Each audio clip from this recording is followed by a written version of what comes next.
संजय नगर गांव में हरिया नाम का एक लड़का अपनी माँ गंगा देवी और छोटे भाई लालू के साथ रहता था। उसके पिता को गुजरे 10 साल बीत चुके थे और अब वो अपना गुजर बसर चाय की छोटी सी दुकान चलाकर कर रहा था। माँ, मैं काम पर जा रहा हूँ। कुछ पैसे देता जा ताकि दोपहर का खाना बना सकूं। अरे माँ, पैसे तो नहीं है। अब जब जाकर चाय बेचूंगा तो कुछ पैसे आएंगे। तो हम लोग दोपहर में क्या खाएंगे भैया? अरे मुझसे क्या पूछता है रे? तू भी तो 18 साल का हो गया है। कुछ काम धाम कर, तो पैसे लेकर आ घर में, तो घर का चूल्हा जले। अरे चिल्ला क्यों रे भैया? हाँ बेटा, अब वो भी काम करेगा, तो गुस्सा ना कर। हाँ, इसे समझाओ ना माँ, वरना बहुत मुश्किल हो जाएगी। सिर्फ बैठे बैठे खाने मात्र से जिंदगी नहीं चलती। ये बोलकर हरिया गुस्से में घर से निकला और अपनी चाय की टपरी पर पहुंचा। हे भगवान, आज अपनी कृपा से मेरी सही कमाई करवा देना, वरना मेरे घर में चूल्हा नहीं जलेगा। हरिया अपनी दुकान सजाकर तभी ढंग से बैठ भी नहीं पाया था कि वहां जमींदार अपने आदमियों के साथ आ पहुंचा। अरे आइए आइए जमींदार साहब, बैठिए। मैं आपको ना कड़क चाय पिलाता हूँ। बताइए, अदरक वाली या इलायची वाली? अरे ओए, तेरी कड़क चाय पीने नहीं आया हूँ मैं, अपने पैसे लेने आया हूँ जो तू उधार लिए बैठा है महीनों से। जी जमींदार साहब, मैं दे दूंगा आपके पैसे। आजकल बहुत दिक्कत चल रही है, काम अच्छा होता नहीं है और महंगाई बढ़ती चली जा रही है। देखिए ना, आपको पता ही है सब कुछ। अरे सुन रहे लड़के, मुझे कोई मतलब नहीं, समझा? क्योंकि मैं तुझे 2 बार मोहलत पहले ही दे चुका हूं। अब तो चुपचाप ये बता कि तू अपनी ये टपरी खाली करेगा या अपने आदमियों से पिटवाऊं तुझे, हैं? हरिया घबरा गया। उसने फौरन जमींदार के पैर पकड़े और कहा, नहीं नहीं मालिक, ऐसा मत करिए। मैं आपके पैसे चुका दूंगा। पैसे चुका दूंगा? अरे तुम लोग मेरा मुंह क्या देख रहे हो रे? ए कालिया, इसकी दुकान से सारा सामान निकाल कर बाहर फेंक और उसे भी मेरे पैरों से हटा। कुछ आदमियों ने उसकी दुकान का सामान निकाल फेंका और उसे उठाकर एक साइड में फेंक दिया। वो बेचारा रोता हुआ घर पहुंचा। उसके चेहरे पर निराशा और दर्द साफ झलक रहा था। माँ और भाई उसकी हालत देखकर घबरा उठे। अरे बेटा, ये क्या हाल बना रखा है? चेहरा क्यों उतरा हुआ है? भैया क्या हुआ बताओ ना। माँ, आज हमारी टपरी भी चली गई। जमींदार ने अपने आदमियों से सब उजड़वा दिया माँ। अब हमारे पास ना दुकान रही, ना ही कोई सहारा माँ। ये सुनते ही गंगा देवी और लालू के पैरों तले जमीन खिसक गई। घर में सन्नाटा छा गया। हे भगवान, अब हम क्या करेंगे? भैया, तो अब हम 2 वक्त की रोटी भी नहीं जुटा पाएंगे। और क्या? अरे और क्या, मुझे तो बस यही आता था, चाय बनाना और बेचना। अब और कौन सा काम करूं बता? कुछ देर तक घर में सिर्फ सिसकियां गूंजती रहीं। फिर माँ ने गहरी सांस भरकर कहा, बेटा, याद है तुम्हारे पिता जब गए थे तब उन्होंने वो खेत छोड़ा था। भले ही वो सालों से बंजर पड़ा है, मगर अब तुम्हें उस पर मेहनत करनी होगी। माँ, वो खेत? अरे उस सूखी जमीन पर भला क्या उगेगा? वहां तो घास तक नहीं होती। कोशिश करने वाले की कभी हार नहीं होती बेटा। आज नहीं तो कल जमीन रंग लाएगी। अगर हाथ पर हाथ धरे बैठे रहे तो भूख से मरेंगे। हाँ भैया, माँ सही कह रही है। चलो खेत पर मेहनत करते हैं। अरे भाई, मगर उसमें लगाने के लिए बीज और खाद चाहिए। पैसे कहाँ से लाएंगे इन सब के लिए?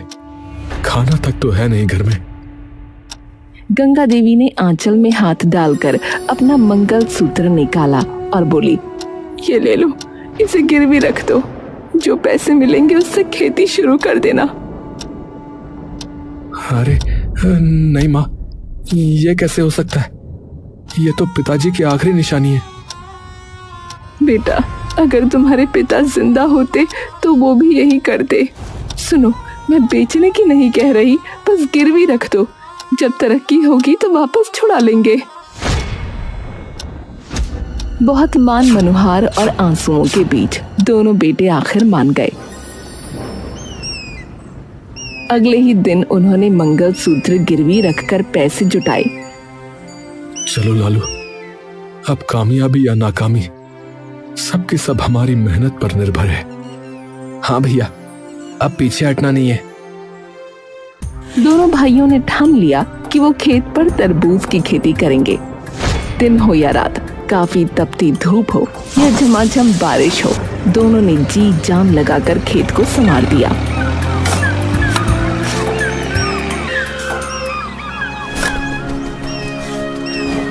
हाँ, देख लालू, मिट्टी की खुशबू बदल रही है। लगता है हमारी मेहनत रंग लाएगी रे। हाँ भैया, जमीन भी हमारी लगन को पहचान गई है लगता है। और सचमुच कुछ ही महीनों में खेत बड़े बड़े हरे भरे तरबूज से भर गया। अब समय आ गया जब उन्हें अपनी उपज मंडी ले जानी थी। दोनों भाई बैलगाड़ी में तरबूज भरकर मंडी पहुंचे।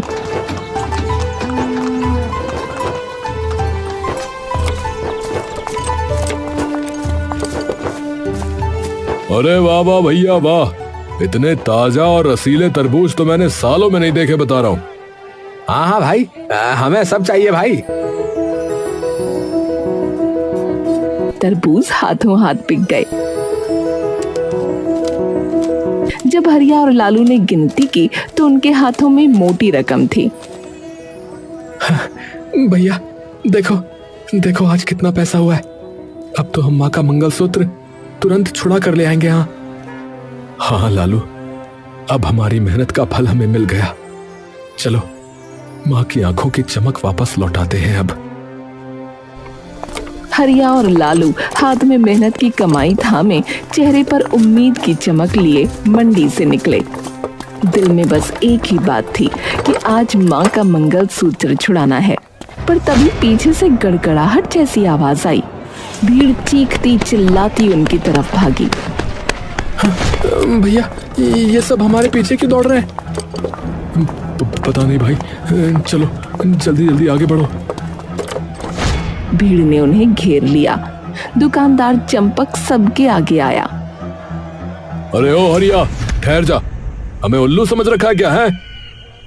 अरे क्या हुआ भाई, पैसे भी दिए, तरबूज भी दिए, अब और क्या बाकी है? अब क्या बाकी है? बाकी ये है कि तुम्हारे तरबूज बाहर से हरे हरे हैं मगर अंदर से बिल्कुल सफेद, ना मिठास ना ही रस। हमारे ग्राहक थूक थूक कर हमें गालियां दे रहे हैं भैया। क्या ये कैसे हो सकता है? हमने तो मेहनत से खेत संवारा था। ए भैया, सब देख लो तुम अपनी आंखों से। सब लोग कह रहे हैं कि तुम्हारा माल बेकार है भैया। अब एक काम करो, हमारे पैसे वापस करो, वरना यहाँ से जिंदा नहीं जाओगे, बता रहे हैं। भीड़ का गुस्सा आसमान छूने लगा। डंडे उठने लगे, आंखों में खून उतर आया। भाई लोग, हमें एक मौका दो, जरूर कोई गड़बड़ हो गई होगी।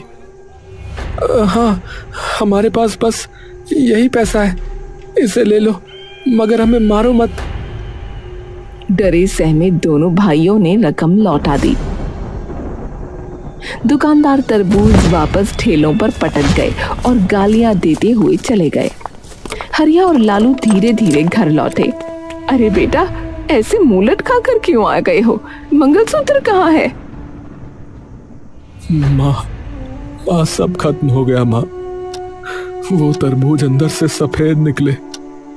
सबने हमें धोखेबाज कहा माँ। पैसे फिर वापस करने पड़े। माँ, हमने महीनों की मेहनत की थी, सब राख हो गया। अब तो जीने की भी इच्छा नहीं बची। देखा माँ, देखा, मैंने पहले ही कहा था, वो खेत बंजर है, उस पर कुछ नहीं उगेगा माँ। नहीं बेटा, अगर जमीन सचमुच बंजर होती तो उस पर तरबूज की बेलें लहलहाती क्यों? कुछ तो चूक हुई है, हार मानने से जिंदगी नहीं चलती। मगर माँ, अब किस में ताकत बची है बताओ? ना पैसा है ना ही हिम्मत है। फिर से कैसे शुरू करेंगे? इस बार तरबूज नहीं, खजूर की खेती करो। समय ज्यादा लगेगा, मगर मुझे यकीन है इस बार किस्मत बदल जाएगी। खजूर? मगर माँ, बात वही है, पैसे कहाँ से आएंगे? इस बार मेरा आंगन ही गिरवी रख दो, ये झोपड़ी ही दे दो। माँ, घर अगर ये भी चला गया तो हम रहेंगे कहाँ माँ? माँ तुम पागल तो नहीं हो गई हो? क्या बोले जा रही हो? पागल नहीं हूँ, बस समझती हूँ कि जिंदा रहने के लिए छत से पहले पेट जरूरी है। अगर भगवान ने चाहा तो ये घर भी लौट आएगा। दोनों भाई माँ की बात सुनकर पत्थर हो गए, मगर हालात ऐसे थे कि इनकार की गुंजाइश ही नहीं थी। अगले दिन वो जमींदार के पास पहुंचे। मालिक साहब, हमारी झोपड़ी गिरवी रख लो, पर कुछ पैसे दे दो।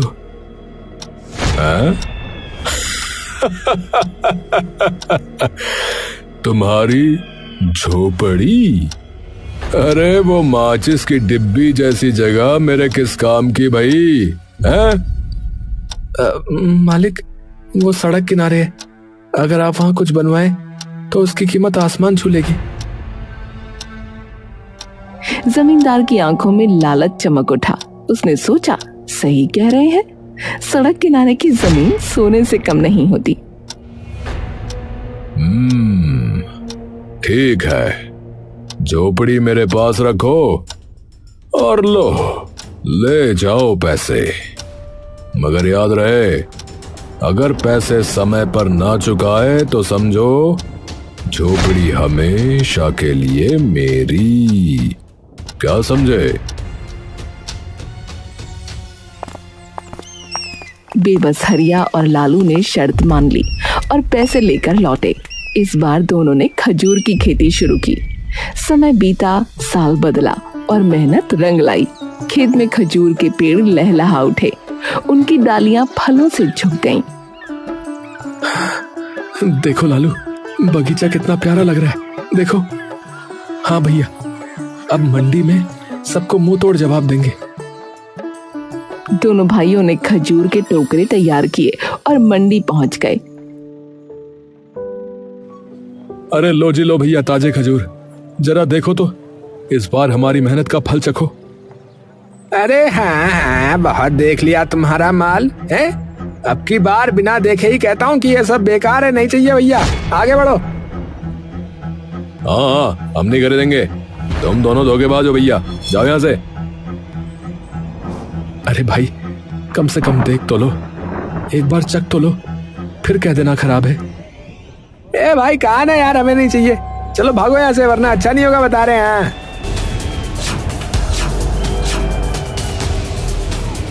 भीड़ फिर से शोर मचाने लगी। दुकानदारों ने बिना देखे ही खजूर ठुकरा दिए। अपमान से झुके सर और टूटे दिल लिए हरिया और लालू मंडी से वापस लौटे। भैया, लगता है किस्मत ही हमसे रूठ गई है। हाँ लालू, मेरी तो समझ में ही नहीं आ रहा है कि अब क्या करेंगे। हरिया और लालू मंडी से अपमानित होकर लौटे। चेहरों पर निराशा की कालिख थी। घर पहुंचकर उन्होंने माँ को सारी आप बीती सुनाई। क्या, बिना देखे ही लौटा दिया? अरे भगवान, ये कैसा अन्याय है मेरे बच्चों पर। हाँ माँ, अब तो लगता है कि इस धरती पर हमारे लिए जगह ही नहीं बची। तीनों कुछ देर तक खामोश बैठे रहे। सन्नाटा इतना गहरा कि मानो वक्त भी ठहर गया हो। अचानक गंगा देवी के चेहरे पर चमक आ गई। रुक जाओ, इतनी जल्दी हार मानना पाप है। पहले ये तो देखो कि ये खजूर वाकई बेकार है या नहीं। माँ, क्या फायदा जब मंडी वाले ही नहीं मानते तो। चुप, बिना चखे फैसला मत करो, ले आओ ये खजूर। तीनों ने खजूर तोड़े और खाने लगे। अरे अरे वाह, ये तो गजब के मीठे। सच कहूं तो मैंने इतनी स्वादिष्ट चीज अपनी जिंदगी में नहीं चखी। देखा, ये कोई साधारण खजूर नहीं, ये तो वरदान है। मगर कमी है हमारी सोच में। मंडी वालों की दया पर जीने की बजाय हमें खुद रास्ता बनाना होगा। पर माँ कैसे? मेरे पास एक उपाय है। हम इन खजूरों की बर्फी बनाएंगे और सीधा गांव वालों को बेचेंगे। बर्फी खजूर की? हाँ, मीठे खजूर और देसी गुड़ से जो स्वाद बनेगा उसे खाकर लोग दीवाने हो जाएंगे। हरिया को थोड़ी उम्मीद जगी। वो तुरंत बाजार की ओर भागा और गुड़ खरीद लाया। गंगा देवी ने खजूर और गुड़ को मिलाकर रात भर चूल्हे पर पकाया। भट्टी की आंच, माँ के हाथों का जादू और उनकी आस्था, तीनों ने मिलकर बर्फी तैयार कर दी। माँ, ये तो चमचमाते सोने जैसी लग रही है। हाँ भैया, अब देखते हैं गांव वाले क्या कहते हैं। अगले दिन दोनों भाई टोकरियों में बर्फी भरकर गांव की गलियों में निकल पड़े।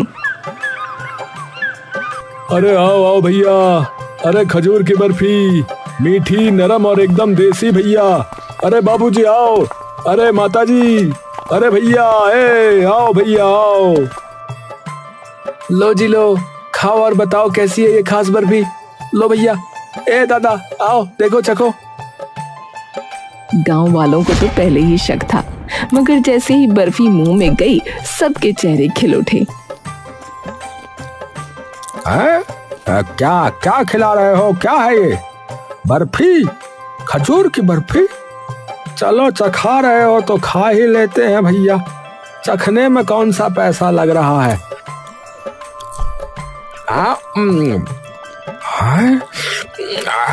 अरे भैया, ये तो गजब है भैया।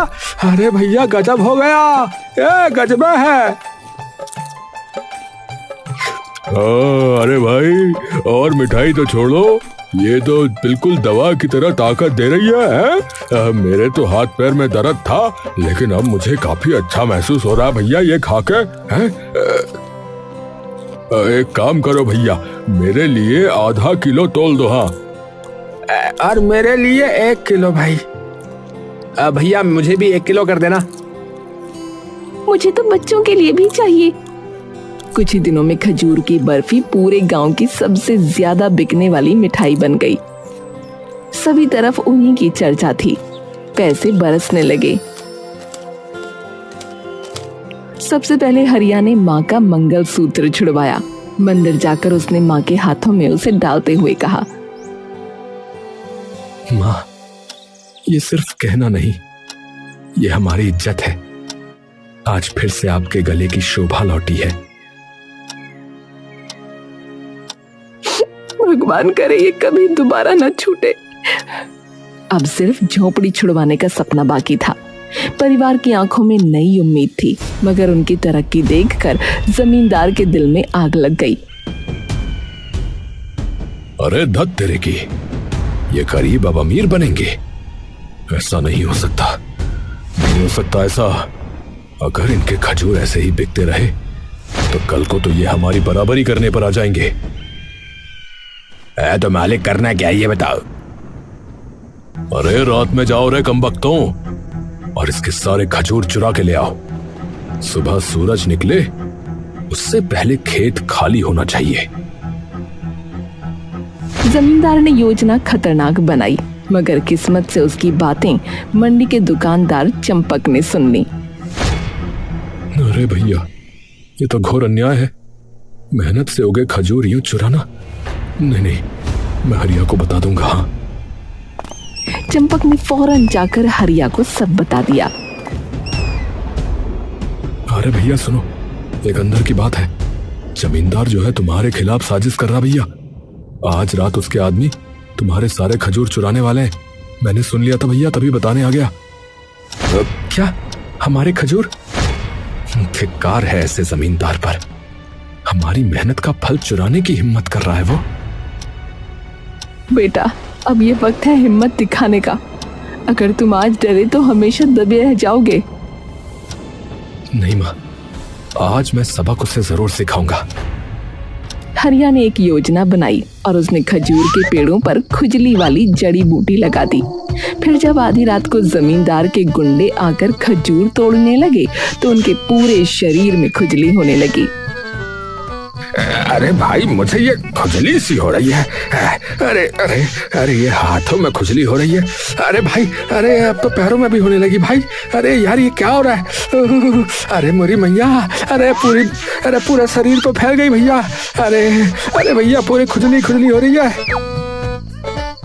अरे भाई, मुझे तो ऐसा लग रहा है जैसे चींटियों ने बारात निकाल ली हो मेरे शरीर के ऊपर। ए भैया। अबे यार, खजूर बाद में, सुनो, पहले खुजली उजली रोकने का इलाज लाओ भैया। अरे कुछ ही पलों में सब आदमी पेड़ छोड़ कर सड़क पर ऐसे भागे जैसे उनकी कमर में आग लग गई हो। पूरा मंजर देखकर हरिया, लालू और चंपक ठहाकों से लोटपोट हो गए। अरे भाई, मैंने तो बहुत तमाशे देखे, लेकिन इतना शानदार कॉमेडी शो पहली बार देख रहा हूँ भैया। जब सब भाग गए तो हरिया ने चंपक से पूछा, अरे चंपक भाई, एक बात बताओ, आपने हमारी मदद क्यों की? तुमने तो कहा था कि हमारे खजूर बेकार है। अरे अब क्या बताऊं हरिया, जमींदार ने ही हमें भड़काया था भैया। उसने कहा था कि तुम्हारे फल कोई ना खरीदे, ताकि वो फिर तुम्हारा घर हड़प ले। इसलिए तो ये सब उस जमींदार का खेल था। लेकिन अब देखना, मैं अपना घर छुड़वा कर ही दम लूंगा। हाँ। अगले दिन अचानक शहर में एक आदमी आता है और हरिया से कहता है, तुम हरिया हो ना, जो खजूर की बर्फी बेचते हो? जी, आप कौन? देखो भैया, शहर में मेरी कई सारी मिठाई की दुकानें हैं, लेकिन जब से कुछ लोग यहाँ से खजूर की बर्फी खाकर गए हैं तो वो उसी की बात करते रहते हैं, और मेरी दुकानों पर भी उसकी मांग बहुत बढ़ गई है। इसलिए मैं चाहता हूँ कि तुम हमारे लिए खजूर की बर्फी बनाओ भैया। हम तुम्हें अच्छा दाम दे देंगे भाई। अरे ये तो बहुत खुशी की बात है। तो आपको कितनी बर्फी चाहिए होगी? पहली बार में 10 से 20 किलो भी दे दोगे तो चलेगा, लेकिन मुझे ज्यादा चाहिए होगी भैया, क्योंकि मेरी 5 दुकानें हैं। ठीक है भाई साहब, आपको मिल जाएगी। अच्छा ठीक है, फिर ये लो पैसे एडवांस। वो आदमी एडवांस पैसे देकर चला गया। बेटा, इतना बड़ा ऑर्डर, आज मुझे लग रहा है कि मेरी तपस्या सफल हुई। सच में माँ, विश्वास नहीं हो रहा है। कुछ ही महीनों में हरिया और लालू बहुत अमीर हो गए और वो अपना घर छुड़वा लेते हैं। तुमने हमको और सभी गांव वालों को बहुत सताया जमींदार, लेकिन याद रखना, अब हम तुमसे ज्यादा अमीर हैं, और इसीलिए अब कोई समझदारी दिखाने की कोशिश मत करना। हाँ। अरे नहीं भाई, मैं आपसे कभी ऐसा नहीं करूंगा। मैंने तुम्हारी गरीबी का फायदा उठाने की कोशिश की, लेकिन भूल गया था कि किस्मत के आगे किसी की नहीं चलती। मुझे माफ कर दो भाई, मुझे माफ कर दो। हाँ, जाओ, माफ किया। चलो बच्चों। इस घटना के बाद गांव का कोई भी शख्स जमींदार के आगे नहीं दबता था, और इस तरह हरिया और लालू की मेहनत से उनका भाग्य तो बदला और साथ ही जमींदार का दबदबा भी खत्म हो गया।